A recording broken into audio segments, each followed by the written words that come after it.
మిత్రులందరకు శుభ సాయంకాలం. శుభరాత్రి కథలు లేదా మనల్ని మనమే మలుచుకునే మహత్తర కథలులో భాగంగా ఈ రోజు మీరు వినబోతున్న కథ 48వ కథ. కథ పేరు విశ్వాసం. విందాము మరి. ఒక వ్యాపారవేత్త చివరి క్షణంలో విమానం ఎక్కాడు. ఒక అధికారికమైన పని మీద అతను ప్రయాణిస్తున్నాడు.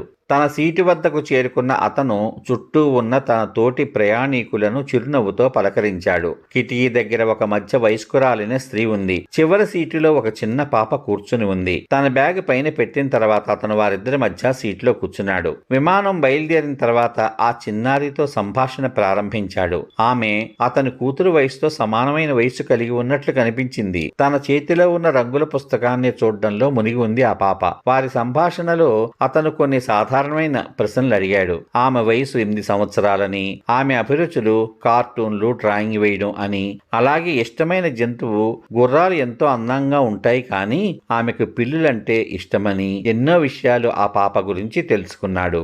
అలాంటి చిన్నపిల్ల ఒంటరిగా ప్రయాణం చేయడం అతనికి వింతగా అనిపించింది. కానీ తన ఆలోచనల్ని తనలోనే ఉంచుకుని ఆ పాపకు ఎలాంటి ఇబ్బంది కలగకుండా చూసుకోవడానికి పదే పదే ప్రయత్నిస్తున్నాడు. బయలుదేరిన గంటకు విమానం అకస్మాత్తుగా తీవ్ర అల్లకల్లోలాన్ని అనుభవించడం ప్రారంభించింది. పైలట్ ప్రజలందరినీ ఉద్దేశించేటువంటి సిస్టమ్ పైకి వచ్చి విమానం తీవ్రమైన వాతావరణాన్ని ఎదుర్కొంటున్నందువల్ల ప్రతి ఒక్కరూ తమ తమ సీటు బెల్టుల్ని పెట్టుకోవాలని, ప్రశాంతంగా ఉండాలని చెప్పాడు. తర్వాత అరగంట సేపు విమానం చాలా తీక్షణంగా అటు ఇటు మళ్ళింది. చాలాసార్లు పైకి కిందకి కదిలింది.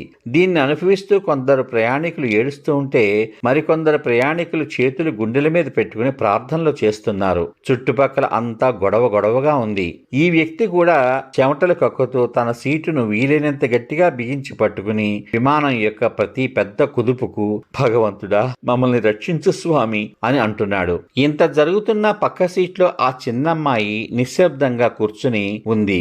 ఆమె రంగుల పుస్తకం, రంగు పెన్సిళ్లు ముందు సీటు సంచిలో చక్కగా అమర్చి ఉన్నాయి. ఆమె చేతులు ఆమె మోకాళ్లపై ప్రశాంతంగా పెట్టి ఉన్నాయి. నమ్మశక్యం కాని విశేషం ఏమిటంటే ఆమె అసలు ఆందోళన పడటం లేదు.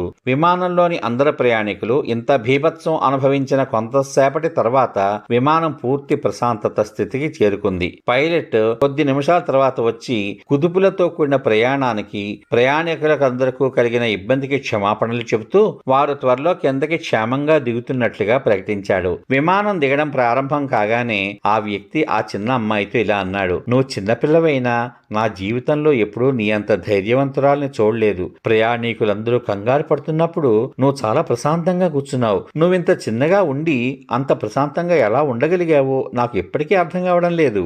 దానికి ఆ అమ్మాయి అతని కళ్ళల్లోకి చూస్తూ నవ్వుతూ ఇలా సమాధానం చెప్పింది. ఎందుకంటే ఆ పైలట్టే మా నాన్న. ఈ విమానం మా నాన్న చేతిలో ఉంది. ఆయన నన్ను ఇంటికి తీసుకువెళ్తున్నాడు. ఆ అమ్మాయి స్పందనకి, ఆమె మాటల్లోని ఆత్మవిశ్వాసానికి, తండ్రి పట్ల ఆమె కళ్ళల్లో ఉన్న నమ్మకానికి ఆ వ్యక్తి ఆశ్చర్యపోయాడు. నా మీద, నాకు జన్మ ఇచ్చిన నా భగవంతుని మీద నాకు అసలు ఎంత విశ్వాసం ఉందా అని లోపల నుంచి ఒక స్వరం అతనికి వినిపించింది. బైబిల్ కూడా ఒక మంచి వాక్యాన్ని ఇలా చెబుతుంది. విశ్వాసము పర్వతాల్ని సైతం కదిలించగలదు అని. కాబట్టి మన మనసును మన హృదయంతో ఎప్పుడైతే అనుసంధానం చేయగలిగామో దాని ఫలితంగా సమయం గడిచే కొద్దీ సాధనతో మనలో మనమే నిజమైన విశ్వాసాన్ని పెంపొందించుకుంటాం. అలాంటి విశ్వాసం నిజంగా పర్వతాల్ని సైతం కదిలించగలదు.